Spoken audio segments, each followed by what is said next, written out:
ውድ ቻናላችን ቤተሰቦች እንኳን ወደ ቻናላችን በደህና መጣችሁ። አሁንም ሊቨርፑልን በተመለከቱ ዘገቦች ተመልሼ መጥቻለሁ። በዚህ ሰዓት የምንመለከታቸው ሊቨርፑሎች ከማርክ ጌ ጋር ንግግር ሊጀምሩ ነው እየተባለ ይገኛል። እንደዚሁም ሊቨርፑሎች ዳዊት ኡፓሜካኖን እንዲያስፈርሙት ቀርቦላቸዋል እየተባለ ይገኛል። በተጨማሪም በሳቦዝላይና በጆ ጎሜዝ ጉዳት ዙሪያ አዳዲስ የወጡ መረጃዎች አሉ። እነዚህንም በቆይታችን የምንመለከት ይሆናል። እስከ መጨረሻው ደቂቃ ድረስ አብራችሁን ቆይታችሁ ፕሮግራሙን እንድትከታተሉት በአክብሮት ጋብዛለሁ። ሰብስክራይብ፣ ላይክ፣ ሼር እያደረጋችሁም የቻናል ቤተሰብ እንድትሆኑ በአክብሮት ተጠይቃለሁ። አሁን በቀጥታ ወደ ያስኩላችሁ ጉዳዮች መመሪያ ይሆናል።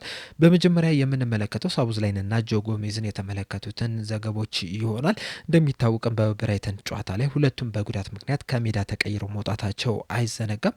ከዛም በኋላ በወጡት መረጃዎች መሰረት ሳቦዝላይ ያን ያህል የከፋ ጉዳት አልደረሰበትም ሲባል ነበርና በዛሬው ዕለትም ዘ አትሌቲክስ ላይ ጄምስ ፒርስ እንደጻፈው ከሆነ የሳቦዝላይ ጉዳት ያን ያህል የከፋ ጉዳት አይደለም። በዚህ ሰዓትም ለማገገም ከፍተኛ ጥረት እያደረገ ነው የሚገኘው። እንደዚሁም የተሰጠው ያለውን ሕክምና በአሪፉ ሁኔታ እየሄደለት ነው የሚገኘው እና በዚህ ሰዓትም ያለው ተስፋ ለቶተናም ጨዋታ ይደርሳል የሚል ነው። ነገር ግን ደግሞ በእርግጠኝነት ለቶተናም ጨዋታ ይደርሳል የሚል ግን ማረጋገጫ እስካሁን ድረስ አልተገኘም። በእርግጠኝነት ለቶተናም ጨዋታ ይደርሳል የሚለውን ማረጋገጫ ማግኘት የምንችለው አርብ ዕለት በሚደረግለት የመጨረሻ ምርመራ ነው እየተባለ ይገኛል። ነገር ግን በቶተናም ጨዋታ ላይ የማይደርስ ከሆነ በእርግጠኝነት በቀጣይ ከውልቭስ ጋር በሚኖረው ጨዋታ ላይ ይደርሳል እያለን ይገኛል በዘገባው። ይህንን ዜና መስማታችን እንግዲህ ለሊቨርፑል በጣም ትልቅ የሚባል ነው። ምክንያቱም በዚህ ሲዝን በሊቨርፑል ቤት በጣም ምርጥ የሚባል እንቅስቃሴን እያደረገ ካሉ ተጫዋቾች መካከል አንደኛ ደረጃ ላይ የሚቀመጠው ሳቦዝላይ ነው። እንደዚሁም በአውሮፓ ራሱ ብዙ ደቂቃዎችን በዚህ ሲዝን ከተጫወቱ ተጫዋቾች መካከል ሶስተኛ ደረጃ ላይ ነው የተቀመጠው። የሚበለጠውም አንደኛው በቨርጅል ቫንዳይክ ሲሆን ሌላኛው ደግሞ በጣሊያን ሴሪያ ላይ በሚጫወት አንድ ተጫዋች ነውና ከዛ ውጭ ግን በጣም ብዙ ደቂቃ የተጫወተ ተጫዋች ነውና ይህም የሚያሳየው እንግዲህ ለሊቨርፑል ምን ያህል ወሳኝ ተጫዋች እንደሆነ ነው። ከዛ በተጨማሪም በእያንዳንዱ ጨዋታ ላይ በሚያሳየው እንቅስቃሴም ለሊቨርፑል ምን ያህል እየጠቀመ እንደሆነ ሁላችንም መመልከት ይችለናል። በዚህ ሲዝንም እንግዲህ የተለያዩ ቦታዎች ላይ እየተጫወተ የተለያዩ ቦታዎችን ከቨር ሲያደርገን መመልከት ይችለናል።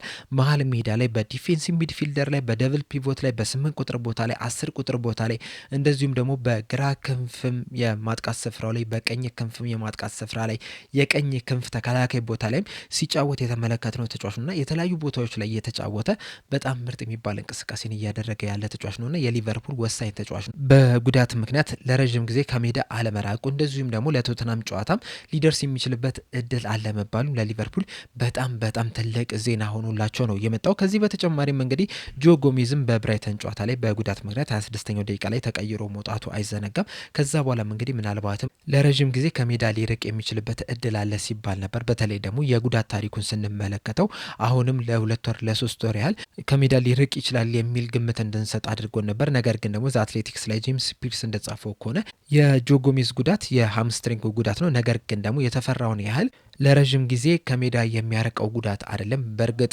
በቀጣይ ከቶተናም ጋር ለሚደረገው ጨዋታ በቋሚነት ይጀምራል ተብሎ አይጠበቅም።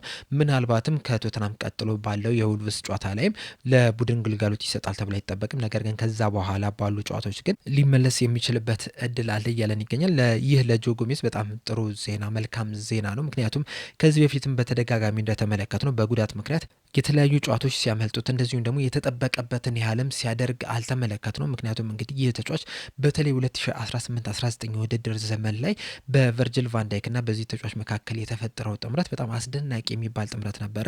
ሊቨርፑልም ዋንጫም እንዲያነሳም ከፍተኛ አስተዋጽኦም ያደረገ ጥምረት ነው የነበረውና በጣም ብዙ ተስፋ ተጥሎበት የነበረ የሊቨርፑል የረዥም ጊዜ የዋና የመሀል ተከላካይ ስፍራ ተጫዋች ይሆናል ተብሎ ሲጠበቅ የነበረ ተጫዋች ነበረ። ነገር ግን በጉዳት ምክንያት የተጠበቀበትን ያህል እንቅስቃሴ ያላደረገ ተጫዋች ነው። እንደዚሁም ብዙ ጨዋታዎችም እያመለጡት ነው የሚገኙ። በዛ ምክንያትም እንግዲህ የእሱ አቋም ላይ በጣም ከፍተኛ ተጽዕኖ እየፈጠረበት ነው የሚገኘው። በእርግጥ ከአመት ከምናምን በፊት በተለይ 2023-24 የውድድር ዘመን ላይ የየርገን ክሎፕ የመጨረሻው የውድድር ዘመን ላይ በግራ ክንፍና በቀኝ ክንፍ የተከላካይ መስመር ቦታ ላይ በጣም አስደናቂ የሚባል እንቅስቃሴን ሲያደርግ መመልከት ችለናል። እንደዚሁም ደግሞ በዚህ ሲዘንም በብራይተን ጨዋታ ላይ ተቀይሮ እስከሚወጣበት ሰዓት ድረስ ያለፉትን 5 ጨዋታዎች በጣም ጥሩ የሚባል እንቅስቃሴን ሲያደርግ መመልከት ችለናል። 2 ለጎል የሚሆኑ ኳሶችንም ማቀበል የሚቻለ ተጫዋች ነው የነበረውና በጣም አስደናቂ የሚባል ተጫዋች ነበር። ነገር ግን ጉዳቱ ግን በጣም አስቸጋሪ እያደረገበት ነው የሚገኘው። የአሁን ጉዳት ግን ያን ያህል የከፋ አይደለም። ከአዲሱ ዓመት በኋላ በሚኖሩ ጨዋታዎች ላይም ግልጋሎቱን ሊሰጥ ይችላል ተብሏል። ነገር ግን ሊቨርፑሎች የዚህን ተጫዋች ሁኔታን በጣም በአንክሮ ይከታተሉታል ተብሎ ነው የሚጠበቀው። ምክንያቱም በተደጋጋሚ ጉዳት እያጋጠሙ ያለ ተጫዋች ስለሆነ ከጉዳት አገግሞ በሚመለስበት ሰዓት በድጋሚ እንዳይጎዳ ሲሉ በጣም በጥንቃቄ ይንከባከቡታል ተብሎ ነው የሚጠበቀው። በቀጣይ የምንመለከተው ደግሞ ዳዊት ኡፓሜካኖን የተመለከተውን ዘገባ ይሆናል።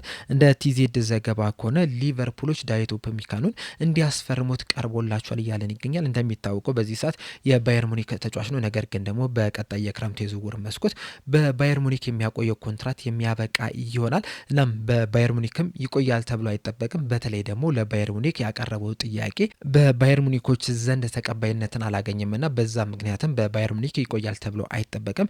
ለሊቨርፑልም ትንሽ አስቸጋሪ የሚያደርግባቸው ነገር ምንድነው?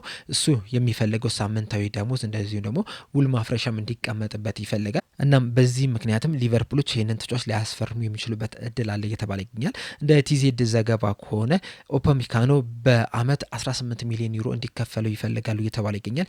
ይህም ማለት እንግዲህ በሳምንት ወደ 350 ሚሊዮን ዩሮ አካባቢ የሚጠጋ ገንዘብ እንዲከፈለው ይፈልጋልና ሊቨርፑሎች ደግሞ ለዚህ ተጫዋች ይህን ያህል ሳምንታዊ ደሞዝ ይከፍላሉ ተብሎ አይጠበቅም። በተለይ ደግሞ የሊቨርፑል ሞዴል አለ፣ ያከፋፈል ስነ ስርዓት አለና በዛ መሰረት ለአንድ ተጫዋች ይህን ያህል ገንዘብ ይከፍላሉ ተብሎ አይጠበቅም። በተለይ ደግሞ በሊቨርፑል ሞዴል ውስጥ አንድ የሚሉት ነገር አለ። ለአንድ ተጫዋች ይህን ያህል ገንዘብ የምትከፍል ከሆነ ሌሎቹም ተጫዋቾች ይህን ያህል ገንዘብ ይከፈለን ብለው ጥያቄ ሊያቀርቡ ይችላሉና ይህ የአከፋፈል ስነ ስርዓትን ደግሞ ሊያበላሽ የሚችልበት ሁኔታ ሊፈጠር ይችላልና በዛም ምክንያት ለእንደዚህ አይነት ተጫዋቾች ይህን ያህል ገንዘብ መክፈል አይፈልጉም።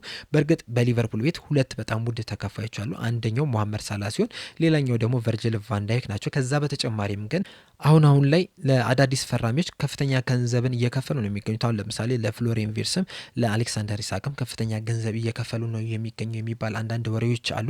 ነገር ግን ደግሞ ዳዊት ኡፓሜካኖ የሚፈልገውን ያህል ገንዘብ ደግሞ ለእነዚህ ተጫዋቾች እየከፈሉ አይደለም የሚገኙትና በዛ ምክንያት ይህንን ተጫዋች ያመጡታል ተብሎ አይጠበቅም። ከዛ በተጨማሪም ግን ከዚህ ተጫዋች በፊት ሌሎች ቅድሚያ የሚሰጧቸው ተጫዋቾች አሉ እየተባለ ይገኛል። አሁን ለምሳሌ የኢብራሂማ ኮናቴን ኮንትራት ማራዘም ይፈልጋሉ።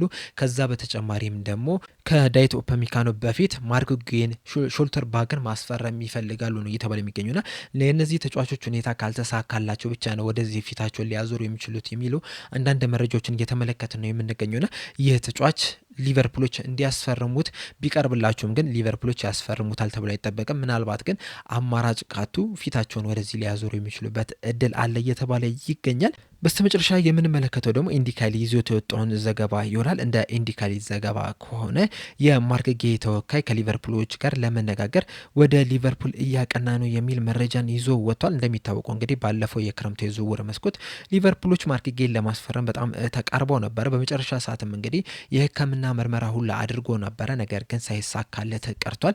አሁንም ድረስ ግን ሊቨርፑሎች እዚህ ተጫዋች ላይ ከፍተኛ ፍላጎት አላቸውና ይህንን ተጫዋች ለማስፈረምም ከፍተኛ ጥረት ያደርጋሉ ተብሎ ይጠበቃል። ነገር ግን በጃንዋሪ ነው ለማስፈረም የሚፈልጉት፣ በቀጣይ የክረምት የዝውውር መስኮት በነፃ ለማስፈረም ነው የሚፈልጉት የሚለው ነገር እስካሁን ድረስ ከሊቨርፑል በኩል በግልጽ የተነገረ ምንም ነገር የለም። ነገር ግን ደግሞ እዚህ ተጫዋች ላይ ከፍተኛ ፍላጎት እንዳላቸው ግን በጣም ግልጽ የሆነ ነገር ነውና አሁን ላይ እንግዲህ ኢንዲካይሊ ኤክስክሉሲቭ ብሎ ይዞት ወጣው ዘገባ መሰረት የማርክ ጌይ ተወካይ የሊቨርፑል ተወካዮችን ለማነጋገር ወደ ሊቨርፑል እያቀና ነው እያለን ይገኛል። አያይዞም እንደዘገበውም ከሆነ ባለፈው የክረምት የዝውውር መስኮት ሊቨርፑሎች ከማርክ ጌይ ጋር ተስማምተው ነበረ።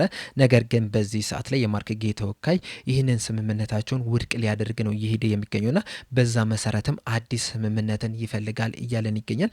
በተለይ ደግሞ ማርክ ጌይ በነፃ ዝውውር መስኮት ሊቨርፑልን የሚቀላቀለ ከሆነ ተጨማሪ ክፍያዎች እንዲሰጡት ይፈልጋል። እንደዚሁም ደግሞ ሊቨርፑሎች ይህንን ተጫዋች በጃንዋሪ የዝውውር መስኮት ማስፈረም እንፈልጋለን የሚሉም ከሆነ በክረምቱ የዝውውር መስኮት ካቀረቡለት ኮንትራት የተሻለ ኮንትራትም እንዲያቀርቡለት ይፈልጋል እያለን ይገኛልና ምናልባትም ይህ ነገር ለሊቨርፑል ትንሽ ውስብስብ ሊያደርግባቸው ይችላል። ከዚህ በተጨማሪም እንግዲህ ሌሎች ክለቦችም ይህንን ተጫዋች ለማስፈረም ይፈልጋሉ። ምናልባትም ሊቨርፑሎች በክረምቱ የዝውውር መስኮት ላይ ያልጠበቁትን አይነት ፈተና በዚህ ሰዓት እየገጠማቸው ይመስለኛል። ምክንያቱም በዛ ሰዓት ላይ እንግዲህ ሊቨርፑሎች ብቻ ነበሩ ይህንን ተጫዋች ለማስፈረም በከፍተኛ ሁኔታ ሲንቀሳቀሱ የነበሩትና በዛ ምክንያቱም ተጫዋቹ ሊቨርፑልን መቀላቀልም ፈልጎ ነበር። ሽታውንም ሰጥቶ ነበረ።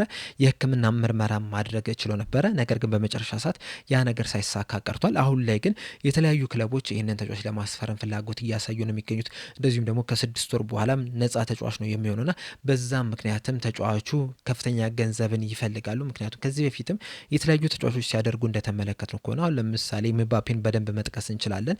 ከፒኤስጂ ወደ ሪያል ማድሪድ በነፃ ዝውውር መስኮት በሚሄድበት ሰዓት ሪያል ማድሪዶች ለፒኤስጂ ሊሰጡት ከነበረው ይሁን ያህል ፐርሰንቱን ለተጫዋቹ በቀጥታ ነበር የሰጡትና በነፃ የሚዘዋውሩ ተጫዋቾች ደግሞ እንደዚህ አይነት ክፍያን ይፈልጋሉ። ምናልባትም ማርክ ጌይ በነፃ የዝውውር መስኮት ሊቨርፑልን በመቀላቀል እንደዚህ አይነት ክፍያንም ሊጠይቅ የሚችልበት እድል አለና አዲስ ኮንትራት እንዲቀርብላቸው ይፈልጋሉ እየተባለ ይገኛል። ነገር ግን ዋናው ጥያቄ ሊቨርፑሎች ይህንን ተጫዋች መቼ ነው የሚፈልጉት? በጃንዋሪ የዝውውር መስኮት ማስፈረም ነው የሚፈልጉት ወይስ በቀጣዩ የክረምት የዝውውር መስኮት ማስፈረም ነው የሚፈልጉት የሚለው ነገር በትልቁ መነሳት ያለበት ይመስለኛል። በዚህ የጃንዋሪ ዝውውር መስኮት ማርክ ጌይ የሚሆን ሌላም ተጫዋችም ቢሆን አንድ የግድ የመሀል ተከላካይ ስፍራ ተጫዋች ማምጣት ያለባቸው ይመስለኛል። ምክንያቱም በዚህ ሰዓት ላይ ጆ ጎሜዝ እና ጆቫኒ ሊዮኒ በጉዳት ምክንያት ከሜዳ ርቀው ነው የሚገኙትና ተፈጥሯዊ የመሀል ተከላካይ ስፍራ ተጫዋቾች ያሏቸው ሁለት ብቻ ናቸው። እነሱም ቨርጅል ቫንዳይክ እና ኢብራሂም ኮናቴ ናቸውና ከነዚህ ሁለት አንድ ተጫዋቾች ደግሞ የሆነ ነገር ቢያጋጠማቸው ሌላ ተፈጥሯዊ ተከላካይ ስፍራ ተጫዋች የላቸውም። በጆ ጎሜዝ እንኳን ከጉዳት ቢመለስ ራሱ ያን ያህል የምትተማመንበት አይነት ተጫዋች አይደለም። በተደጋጋሚ የሚጎዳ ተጫዋች ስለሆነ ማለት ነውና የግድ አንድ ተጫዋች እዛ ቦታ ላይ መምጣት መቻል አለበት እና ምናልባትም ሊቨርፑሎች በጃንዋሪ ዝውውር መስኮት ይህንን ተጫዋች ለማስፈረም ጥረት ሊያደርጉ የሚችሉበት እድል አለ። ነገር ግን ደግሞ ቀላል ይሆንላቸዋል ተብሎም አይጠበቅም። ምክንያቱም ቅድም እንዳልኳቸው ማርክ ጌይም አዲስ ኮንትራት እንዲቀርብለት ይፈልጋል። በሁለተኛ ደረጃ ደግሞ ኢንዲካሊ ይዞት በወጣው ዘገባ መሰረት የክሪስታል ፓላስ አሰልጣኝ የሆነው ኦሊቨር ግላስነር እንደተናገሩት ከሆነ ማርክ ጌይ በጃንዋሪ ዝውውር መስኮት ይለቃል ብለን አንጠብቅም የሚል ሀሳብን ሰንዝሯልና በዛ ምክንያትም ክሪስታል ፓላሶችን በቀላሉ ይለቁታል ተብሎ አይጠበቅም። ስለዚህ ለሊቨርፑል ትንሽ አስቸጋሪ የሚያደርጉባቸው ይመስለኛል። በእናንተ ሀሳብስ ሊቨርፑሎች በጃንዋሪ ዝውውር መስኮት ተከላካይ ተጫዋች ያመጣሉ ብላችሁ ታስባላችሁ? አዎ ከሆነ መልሳችሁ ማን ሊመጣ ይችላል ግምታችሁ እንዳለ ኮሜንት ሴክሽን ላይ በመጻፍ አሳውቁኝ። ለአሁን ግን እኔ እዚህ ላይ ያበቃው። በቀጣይ በሌላ እስከምንገናኝ ድረስ ሰብስክራይብ፣ ላይክ፣ ሼር ማድረግ እንዳትረሱ። ቸር ያቆየን።